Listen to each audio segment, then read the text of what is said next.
वर्णिवेशरमणीय दर्शनम मंदहासरुचिराननाम्बुजं पूजितं सुरनरोत्तमैर्मुदा धर्मनन्दनमहं विचिन्तये। असतो मा षड्गमय तमसो मा ज्योतिर्गमय मृत्युर्मा अमृतं गमय। ओम शांति शांति शांति। अस्मद्गुरु समारंभां नाथयामून मध्यमां लक्ष्मी वल्लभ पर्यंतां वंदे गुरु परंपरा। આજની જ્ઞાન સભાની અંદર પધારનારા બધા જ ભગવત ભક્તોને વેદાંતાચાર્ય, પુરાણ ઇતિહાસાચાર્ય, એમએ ફિલોસોફી શાસ્ત્રી રાકેશભાઈના હેતપૂર્વક જય સ્વામિનારાયણ। ભક્તો, આજની આ જ્ઞાન સભાની અંદર આપણે બધા ગુણાતીતાનંદ સ્વામીની વાતો ગુણાતીતાનંદ સ્વામીએ કરી જ નથી, આ વિડીયોમાં આ બાબત શાસ્ત્રીય પ્રમાણોથી સિદ્ધ કરવામાં આવે છે। આ વિષય પર થોડી વાત શ્રવણ કરશું તો બધા જ શ્રોતાગણો આ પ્રવચન એકાગ્ર મને કરીને શ્રવણ કરે। સર્વપ્રથમ આપણે બધા ગુણાતીતાનંદ સ્વામીનો સંક્ષિપ્તમાં પરિચય જાણી લઈએ। તો ગુણાતીતાનંદ સ્વામીનો જન્મ બ્રાહ્મણ જ્ઞાતિમાં થયો હતો અને એવો ભાદરા ગામના નિવાસી હતા। ભાદરા ગામમાં એઓનું નામ અર્થાત કે એમના પૂર્વાશ્રમનું નામ મૂળ શર્મા હતું। એક સમયની વાત હતી, ભગવાન સ્વામિનારાયણ વિચરણ કરતા કરતા સંતો ભક્તોને સાથે લઈ ભાદરા ગામ પધારેલા છે। ભાદરા ગામના નિવાસીઓએ ભગવાન સ્વામિનારાયણનું ઉમળકાભેર સ્વાગત કર્યું અને પછી ભાદરા ગામમાં એક સભા ભરાઈને બેઠી। તે સભાની અંદર મૂળ શર્મા ઉર્ફે ગુણાતીતાનંદ સ્વામીએ ભગવાન સ્વામિનારાયણને પ્રશ્ન કર્યો કે હે પ્રભુ, અસુરોના કયા લક્ષણ છે? ત્યારે ભગવાન સ્વામિનારાયણ મૂળ શર્મા પ્રત્યે બોલ્યા કે કૃષ્ણ કૃષ્ણ અવતારાણામ તદ ભક્તાનામ ચ વાડવ દ્રોહાચરણમિત્યેતન મુખ્યમ લક્ષણમાસુરમ। અર્થાત કે હે વિપ્ર, તમે સાંભળો, અસુરોના અનેક લક્ષણો છે, તેમાં પ્રધાનપણે આ લક્ષણ છે, શ્રી કૃષ્ણ તથા તેમના વારાહ આદિક અવતારો તથા તેમના ભક્તોનો જે દ્રોહ કરવો અર્થાત કે અનિષ્ટ કરવું તે અસુરોનું મુખ્ય લક્ષણ છે। આ વાત સત્સંગી જીવન દ્વિતીય પ્રકરણ 17મા અધ્યાયના 13 અને 14મા શ્લોકની અંદર લખાયેલી છે। એટલે ભગવાન સ્વામિનારાયણે મૂળ શર્મા ઉર્ફે સદગુરુ ગુણાતીતાનંદ સ્વામીને અસુરોના લક્ષણ કહેતા એવું કહ્યું છે કે જે શ્રી કૃષ્ણ ભગવાન અને શ્રી કૃષ્ણ ભગવાનના વરાહાદિક અવતારોનો દ્રોહ કરે તથા એમના ભક્તોનો દ્રોહ કરે એ જ વાસ્તવની અંદર અસુર છે। ત્યારબાદ વૈરાગ્ય વેશથી મૂળ શર્મા દભાણ આવે છે અને ભગવાન સ્વામિનારાયણ પાસે ઉદ્ધવ સંપ્રદાયની ભાગવતી દીક્ષા ગ્રહણ કરે છે। ભગવાન સ્વામિનારાયણ એમનું નામ ગુણાતીતાનંદ સ્વામી રાખે છે। વૃદ્ધોની પરંપરા એવું કહે છે કે સદગુરુ ગુણાતીતાનંદ સ્વામીની દીક્ષા દભાણના યજ્ઞમાં થઈ હતી, જ્યારે આધારાનંદ સ્વામી હરિચરિત્રામૃત સાગરની અંદર એવું કહે છે કે ગુણાતીતાનંદ સ્વામીની દીક્ષા ગઢપુરમાં થઈ હતી। બંને મતો જે છે એ યથાર્થ છે, કારણ કે જે પ્રમાણે ગ્રહસ્થને સામાન્ય દીક્ષા અને વિશેષ દીક્ષા આપવામાં આવે છે તે જ પ્રમાણે સંતોને પણ સામાન્ય અને વિશેષ દીક્ષા આપવામાં આવે છે, જેનું વર્ણન સત્સંગી જીવનના ચતુર્થ પ્રકરણની અંદર કરવામાં આવેલું છે। એટલે આ બંને મતો જે છે એ યથાર્થ છે। ગુણાતીતાનંદ સ્વામીને ભગવાન સ્વામિનારાયણે ભાગવતી દીક્ષા આપી અને એઓને મુક્તાનંદ સ્વામીના મંડળમાં મુક્તાનંદ સ્વામી આદિક સંતો જ્યારે કીર્તન ગાય ત્યારે કીર્તનને ઝીલવાની સેવાની અંદર નિયુક્ત કરેલા હતા. ત્યારબાદ વિક્રમ સંવત 1884ની સાલમાં જૂનાગઢનું મંદિર બંધાયું ત્યારે ભગવાન સ્વામિનારાયણે સદગુરુ ગુણાતીતાનંદ સ્વામીને જૂનાગઢ સ્વામિનારાયણ મંદિરના મહંત તરીકે નિમેલા હતા. ગુણાતીતાનંદ સ્વામીનું અંગ જે છે એ અક્ષરે અક્ષર ભગવાન સ્વામિનારાયણની આજ્ઞા પ્રમાણે રહેવાનું હતું. હરિચરિત્રમ જે આ સંપ્રદાયનો માન્ય પ્રબંધ છે, જેના રચયિતા છે અખંડાનંદ બ્રહ્મચારી, એવો હરિચરિત્રમ ચતુર્થ પરિચ્છેદ 61મા અધ્યાયના ચતુર્થ પરિચ્છેદના 61મા અધ્યાયના 25મા શ્લોકની અંદર ભગવાન સ્વામિનારાયણના વાક્યોનો અનુવાદ કરતા થકા લખે છે કે ધ્યાયતો મામ ગુણાતીતાનંદસ્ય મદવચઃ સ્થિતિઃ, અર્થાત કે ગુણાતીતાનંદ સ્વામીનો સ્વભાવ મારા આજ્ઞા વચનમાં રહેવાનો છે. આ પ્રમાણે ભગવાન સ્વામિનારાયણે સભાની અંદર જ સદગુરુ ગુણાતીતાનંદ સ્વામીના વખાણ કરેલા હતા અને પોતાના સ્વમુખે કહ્યું હતું કે સદગુરુ ગુણાતીતાનંદ સ્વામીનો સ્વભાવ એવો છે કે એવો હંમેશા મારી આજ્ઞામાં રહે છે. અને સ્વામી અક્ષરે અક્ષર ભગવાન સ્વામિનારાયણની આજ્ઞામાં રહેતા પણ હતા. અને શિક્ષાપત્રીની અંદર ભગવાન સ્વામિનારાયણે જેટલી પણ આજ્ઞા બતાવેલી છે એ બધી જ આજ્ઞા એવું પાડતા હતા. ભગવાન સ્વામિનારાયણે શિક્ષાપત્રીના 29મા શ્લોકની અંદર કહ્યું છે કે કૃષ્ણ કૃષ્ણ અવતારાણામ ખંડનમ યત્ર યુક્તિભિઃ કૃતમ સ્યાતાનિ શાસ્ત્રાણી ન માન્યની કદાચ. અર્થાત કે જે શાસ્ત્રને વિશે શ્રી કૃષ્ણ ભગવાનનું તથા શ્રી કૃષ્ણ ભગવાનના જે વરાહાદિક અવતાર તેમનું યુક્તિએ કરીને ખંડન કર્યું હોય એવા જે શાસ્ત્ર ક્યારેય ન માનવા અને ન સાંભળવા. આ આજ્ઞા પણ સદગુરુ ગુણાતીતાનંદ સ્વામી યથાર્થપણે જ પાડતા હતા. હવે અત્યારે સદગુરુ ગુણાતીતાનંદ સ્વામીના નામથી ગુણાતીતાનંદ સ્વામીની વાતો આ પ્રમાણેનું એક પુસ્તક છપાઈને પ્રસિદ્ધ થયું છે. જે પુસ્તકની અંદર છડે ચોગ ભગવાન શ્રી હરિના પવિત્ર અવતારોની ઠેકડી ઉડાડવામાં આવેલી છે તથા એમની લીલા પર આક્ષેપ કરવામાં આવેલો છે. બધા જ અવતારોને પ્રધાન પુરુષના અવતાર કે પ્રકૃતિ પુરુષના અવતાર બતાવીને કેવલ પુરુષોત્તમપણે પ્રગટ પ્રમાણ ભગવાન શ્રી હરિને જ પ્રસ્થાપિત કરવામાં આવેલા છે. પરંતુ આ વાત સંપૂર્ણપણે અસત્ય છે. સદગુરુ ગુણાતીતાનંદ સ્વામીનું અંગ અક્ષરે અક્ષર ભગવાન સ્વામિનારાયણની આજ્ઞામાં રહેવાનું હતું. હવે આવા મહાનુભાવોના નામની ઉપર કોઈક વ્યક્તિએ એમની વાતોનું પુસ્તક બહાર પાડેલું છે, જે વાતોની અંદર ભગવાનના અવતારોનું ખંડન કરવામાં આવેલું છે. તો શું ગુણાતીતાનંદ સ્વામી જેઓ ભગવાનની આજ્ઞામાં અક્ષરે અક્ષર રહેનારા હતા અને શિક્ષાપત્રીની 29મા શ્લોકની આજ્ઞા પણ અક્ષરે અક્ષર પાડનારા હતા, એઓ ક્યારેય પણ રામકૃષ્ણાદિક અવતાર વિશે ગમે તેમ બોલી શકે? ભગવાન શ્રી હરિની પવિત્ર લીલાઓની સન્મુખ ઉંગલી નિર્દેશ કરી શકે? ક્યારેય પણ નહીં.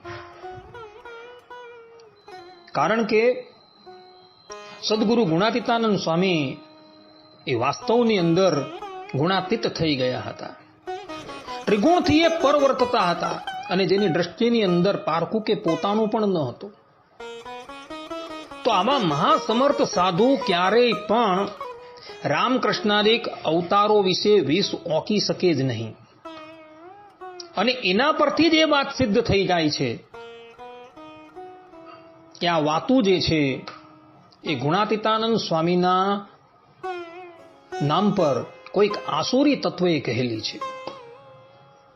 અને એ વાત પણ જાહેરની અંદર શાસ્ત્રાર્થમાં સિદ્ધ થઈ ગયેલી છે. જેમ કે સ્વામિનારાયણ સંપ્રદાયથી બહિર્મુખ થઈ ગયેલા એવા અક્ષર પુરુષોત્તમ સંસ્થાના અનુયાયીઓએ એક સમયે ચરોતરમાં આવેલા ઈશ્વાણ મંદિર પર જબરજસ્તી કબજો જમાવી લીધો. ઈશ્વાણ મંદિર પ્રથમથી જ વડતાલ દેશના અધિકારમાં આવતું હતું, છતાં પણ એ લોકોએ બળજબરીથી એ મંદિર પર પોતાનો હક દાવો પ્રસ્તુત કરેલો હતો. અને તે વખતે વડતાલ દેશના આચાર્યએ એ લોકો પર કેસ કરેલો હતો અને બોરસદ કોર્ટમાં અક્ષર પુરુષોત્તમ સંસ્થાના અનુયાયીઓ તથા મૂળ વડતાલ દેશના સંતો ભક્તો બોરસદ કોર્ટની અંદર ગયા હતા. અને ત્યાં જાહેરમાં શાસ્ત્રાર્થ થયો હતો. સ્વામિનારાયણ સંપ્રદાય વતી અમારા દાદા ગુરુ પ્રકાંડ વિદ્વાન સદગુરુ હરિજીવનદાસ શાસ્ત્રી શાસ્ત્રાર્થ કરતા હતા. અને એઓએ એવી તો દલીલ ઉપસ્થિત કરી કે સામેના પક્ષના લોકોએ એ વાત માન્ય કરવી પડી કે આ વાત ગુણાતીતાનંદ સ્વામીએ કરી જ નથી. જેમ કે બોચાસણ બંડના અતિથિ ઇતિહાસ પુષ્ટ 61 પેરા 6 ની અંદર સ્પષ્ટ રૂપે કહેલું છે કે ગુણાતીતાનંદ સ્વામીની વાતોને વચનામૃત જેવી જ ગણે છે અને બોચાસણના સાધુઓ પારાયણ કરે છે. તેમાં આ વાંચવામાં આવે છે તેમાંથી કેટલીક વાતો કે જે શ્રીજી મહારાજે કહ્યું હતું તેની વિરુદ્ધમાં હતી, તેને ટેકો આપી શકાયો ન હતો. અને તેથી તેણે જણાવ્યું, કોણે, કે અક્ષર પુરુષોત્તમ થકી જે પ્રતિવાદીઓ હતા તેઓએ જણાવ્યું કે તેઓ તેમાંથી કેટલીક વાંચે છે અને બાકીની નકારે છે. જો અહીં સ્પષ્ટ રૂપે એ લોકોની સાથે બોરસદ કોર્ટમાં શાસ્ત્રીય ચર્ચા થઈ હતી ત્યારે એ લોકોએ પોતે સ્વીકારેલું છે કે ગુણાતીતાનંદ સ્વામીની વાતો છે એ વાતોમાં બધી જ વાતો જે છે એ માન્ય કરવા યોગ્ય નથી. અમે પણ એને નકારીએ છીએ.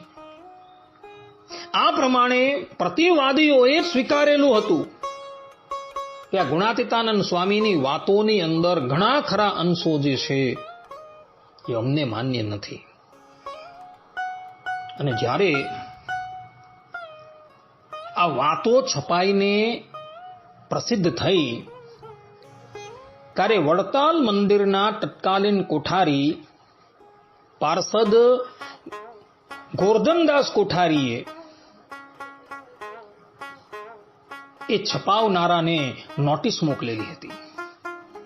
એ નોટિસનો ઉલ્લેખ પણ બોચાસણ બંધના અતિથિ ઇતિહાસ પુષ્ટ 126 અને 127 ની ઉપર કરવામાં આવેલો છે. એ નોટિસ જે પ્રમાણે છે એ પ્રમાણે હું તમને વાંચી સંભળાવું છું. રાજમાન રાજર્શ્રી પ્રગટ પુરુષોત્તમ ઉપાસક સર્વોપમાલાયક વજૈકનાથ કરસનજી તથા છગનલાલ ધનેશ્વર વીવીકે આપે જે સ્વામીની વાતો અથવા અનાદિ અક્ષર મૂર્તિ ગુણાતીતાનંદ સ્વામીના વચન એ નામનું પુસ્તક બહાર પાડેલું છે. તે જોઈ વાંચીને તમને ખબર આપવી પડે છે કે શ્રી પુરુષોત્તમ મહારાજ શ્રી સહજાનંદ સ્વામીની આજ્ઞા અનુસાર તથા શ્રી ઉદ્ધવ સંપ્રદાયની રૂઢિ મુજબ તમારે તે પુસ્તક છપાવતા પહેલા અત્રેના મંદિર તરફથી યોગ્ય સંમતિ લેવી જોઈતી હતી. તમારા તરફથી આવા પ્રકારની ગંભીર ભૂલ થવાથી અને તેથી સદરહુ પુસ્તકમાં લખેલી હકીકતને તપાસવાની તક અમને નહીં મળવાથી તથા તે પુસ્તક છપાવવામાં મહારાજ શ્રીની આજ્ઞા તથા આપણા સંપ્રદાયની સનાતન રૂઢિ જળવાય છે કે નહીં તે બાબત વિચારવાનો પ્રસંગ અમને નહીં આપવામાં હોવાથી અમને બહુ ઠપકો મળેલો છે અને મળે છે અને તેના જિમ્મેદાર તમે છો. અમુક બાબત છપાવી પ્રસિદ્ધ કરવી તે અને તે જ બાબત અમુક પ્રસંગે અમુક હરિભક્તોના સમૂહોમાં કહેવી એ બે વિષય તદ્દન જુદા પ્રકારનો છે. એમાં વચન તો પ્રગટ પ્રમાણ પરમ કલ્યાણકારી પુરુષોત્તમ શ્રી સહજાનંદ સ્વામીના શ્રી વચનામૃતના પુસ્તકમાં છે. તમોએ વગર સંમતિએ પ્રસિદ્ધ કરેલા પુસ્તકોની અંદર કેટલાયક એવા વચન છે કે જે વચનો મારી અલ્પ બુદ્ધિ અનુસાર તથા કેટલાયક મોટા સાધુ બ્રહ્મચારીના કહેવા મુજબ સદગુરુ શ્રી ગુણાતીતાનંદ સ્વામી પોતે જ છાપીને જાહેર પ્રસિદ્ધિમાં મૂકવા માટે આજ્ઞા ન કરે માટે બહુ વિચારવાનું છે. અને તમારે સદરહુ પુસ્તકો બહાર પાડતા પહેલા બહુ જ વિચારવું જોઈતું હતું. થવાનું તે થઈ ગયું, પરંતુ તે જ પુસ્તકોની નવીન આવૃત્તિ તથા વધારે પુસ્તકો હવે છપાવશો નહીં યા પ્રસિદ્ધિમાં લાવશો નહીં તો જ અત્રેનો ઉપદેશ સફળ થયો ગણાશે.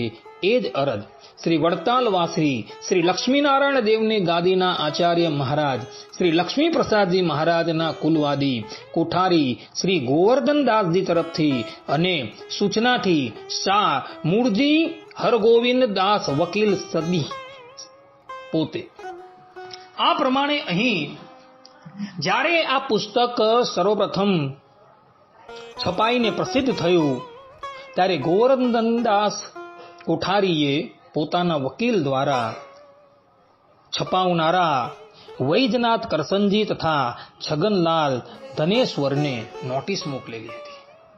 અહીં સ્પષ્ટ રૂપે લખેલું છે કે આની અંદર જે વચનો જે છે એ મારી અલ્પ બુદ્ધિ અનુસાર તથા કેટલાયક મોટા સાધુ બ્રહ્મચારીના કહેવા મુજબ સદગુરુ શ્રી ગુણાતીતાનંદ સ્વામી પોતે જ છાપીને જાહેર પ્રસિદ્ધિમાં મૂકવા માટે આજ્ઞા ન કરે માટે બહુ વિચારવાનું છે. આ પ્રમાણે ભક્તો આ વાતની અંદર એવા કેટલાય વચન છે જે વચન ક્યારેય પણ ગુણાતીતાનંદ સ્વામી કહી શકે એમ છે જ નહીં. છતાં પણ આજે પણ એ પુસ્તક જે છે એ આપણા સંપ્રદાયમાંથી છપાઈને પ્રસિદ્ધ થાય છે. આજે પણ વડતાલ દેશના કે અમદાવાદ દેશના કોઈ પણ આચાર્યએ એ સ્વામીની વાતો છપાવવાને અર્થે આજ્ઞા આપી નથી. કહેવાનું તાત્પર્ય એ છે કે જે વાતોની અંદર કેવલ ને કેવલ અવતારો વિશે 20 ઓકવામાં આવેલું છે એવી વાતો સદગુરુ ગુણાતીતાનંદ સ્વામી ક્યારેય પણ કહી શકે જ નહીં. કારણ કે સંપ્રદાયથી જે બહિર્મુખ થઈ ગયા છે તેઓની સાથે શાસ્ત્રાર્થ થયો, તે શાસ્ત્રાર્થની અંદર એ લોકોએ એ વાત કબૂલેલી છે કે આ ગુણાતીતાનંદ સ્વામીની વાતોની અંદર કેટલાક અંશો એવા છે જે અમને માન્ય નથી. અર્થાત કે એ અંશો જે છે એ સ્વામીએ કહેલા નથી એમ એ લોકોએ પણ કબૂલ કરી લીધેલું છે. હવે સંપ્રદાયથી બહિર્મુખ થયેલા લોકોએ આ વાત કબૂલ કરી દીધી છે તો પછી આપણે ઉદ્ધવ સંપ્રદાયના અર્થાત કે સ્વામિનારાયણ સંપ્રદાયના છે તો આપણે એ વાતો કેવી રીતના કબૂલ થાય?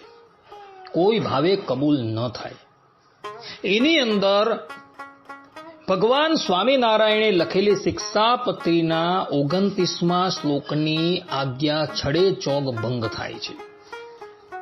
એટલે જે પુસ્તકની અંદર શ્રી કૃષ્ણ ભગવાન તથા શ્રી કૃષ્ણ ભગવાનના અવતારોનું ખંડન થતું હોય એવું પુસ્તક ક્યારેય માનવાનું જ નથી. આ પ્રમાણે ભગવાન સ્વામિનારાયણની આજ્ઞા છે, તો આપણે પણ એ પુસ્તક ક્યારેય પણ માનવું જોઈએ નહીં. આપણા સંપ્રદાયની અંદર ગ્રંથોની કોઈ કમી નથી. એકથી ચડિયાતા ગ્રંથો આજે પણ ઉપસ્થિત છે, ને આ વાતો જે છે ને એ તો એની પાસે સાવ નગણ્ય છે. તો ભક્તો, ભગવાન સ્વામિનારાયણે શિક્ષાપત્રીની અંદર સંસ્કૃત અને પ્રાકૃત પ્રબંધોનો અભ્યાસ કરવાની આજ્ઞા આપેલી છે. તો તમે બધા પણ ભગવાન સ્વામિનારાયણે માન્ય કરેલા 8 શાસ્ત્રો એને ભણજો, ભણાવજો અને એની કથા કરજો. પરંતુ આ સ્વામીની વાતોનું પુસ્તક જે છે એને દૂરથી જ નમસ્કાર કરી લેજો. કારણ કે આ પુસ્તક જે છે જેની અંદર ભગવાન સ્વામિનારાયણે લખેલી શિક્ષાપત્રીના શ્લોક 29નો છડે ચોક ભંગ થાય છે. અને સદગુરુ ગુણાતીતાનંદ સ્વામી, જેઓ ભગવાન સ્વામિનારાયણની આજ્ઞામાં અક્ષરે અક્ષર વર્તનારા હતા, તેઓ ક્યારેય પણ આવી અવતાર ખંડનની વાતો કરી શકે જ નહીં. ને આ વાત સંપ્રદાયથી બહિર્મુખ થઈ ગયા હતા તે લોકોએ પણ સ્વીકાર કરેલી છે. માટે પુનઃ કહું છું, આ સ્વામીની વાતોનું પુસ્તક જે છે એને દૂરથી તિલાંજલિ આપી દેજો. કારણ કે એ સંપ્રદાયના મૂળભૂત સિદ્ધાંતથી વિરુદ્ધ છે. ગુણાતીતાનંદ સ્વામીના નામ પર કોઈક આસુરી તત્વએ આ વાત કહેલી લાગે છે. માટે આવી વાતો જે છે એ ગુણાતીતાનંદ સ્વામી ક્યારેય પણ કહી શકે નહીં. ગુણાતીતાનંદ સ્વામી એ આપણા સંપ્રદાયના એક અગ્રગણ્ય સંત હતા. જૂનાગઢની મહંતાઈ ભગવાન સ્વામિનારાયણે એમને આપેલી હતી. એના પરથી તમે વિચાર કરો કે ગુણાતીતાનંદ સ્વામી જે આ સંપ્રદાયના અગ્રગણ્ય સંત છે, એવો ક્યારેય પણ ભગવાન સ્વામિનારાયણની આજ્ઞા લોપે એવું કાર્ય કરે જ નહીં. એના પરથી જ એ સિદ્ધ થઈ જાય છે કે આ વાતો જે છે એ સ્વામીએ કરેલી જ નથી. તો બધા જ લોકો આ વાતોથી હંમેશા દૂર રહેજો. આટલું કહીને હું મારા પ્રવચન અહીં વિરામ આપું છું. સર્વે સંતુ નિરામયઃ, સર્વે સુખીનો ભવંતુ, સર્વભદ્રાણિ પશ્યન્તુ, મા કશ્ચિદ દુઃખ ભાગ ભવેદ અસ્તુ. જય